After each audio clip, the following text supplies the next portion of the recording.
Ooh. Man, that's what it is. That's 100 right there. Some folks ain't selling records no more, and some of the gimmicks that they used to use ain't working. See, this the cold part of the game. Now, a lot of time we get to hit a record before they hit the store. And the truth of the matter is a lot of them aren't good. And when the product is not good, people don't go spend their money. Back then, the record would come out, nobody had heard it yet and didn't know it wasn't no good. They be done sold 200,000 or 300,000 before people figure out it's boo-boo.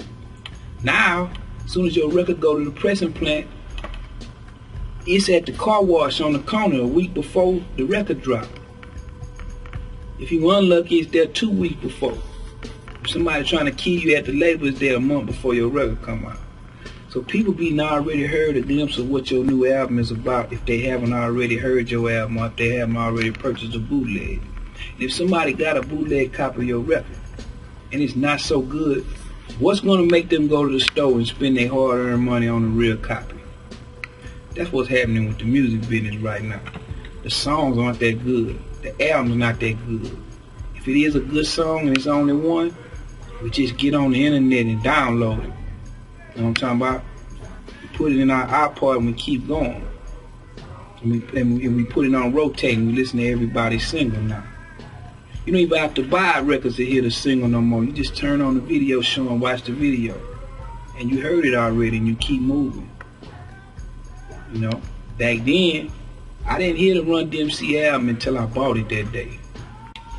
And it was something special about busting that package open. On an album, I mean, man, you can't even buy an album no more.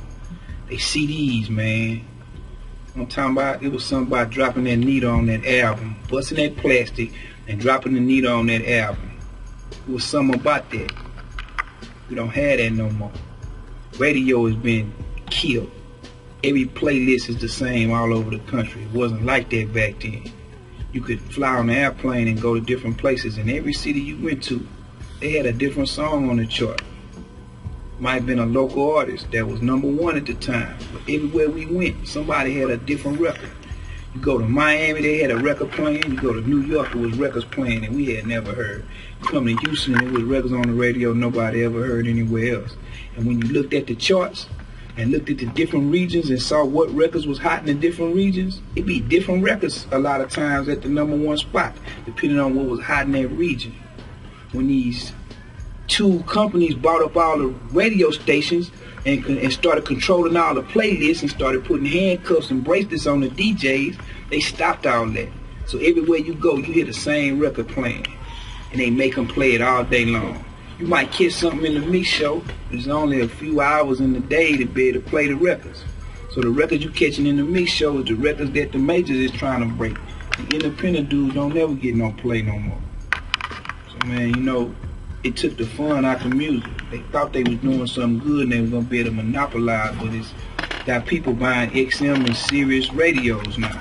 They listening to satellite because radio is watered down.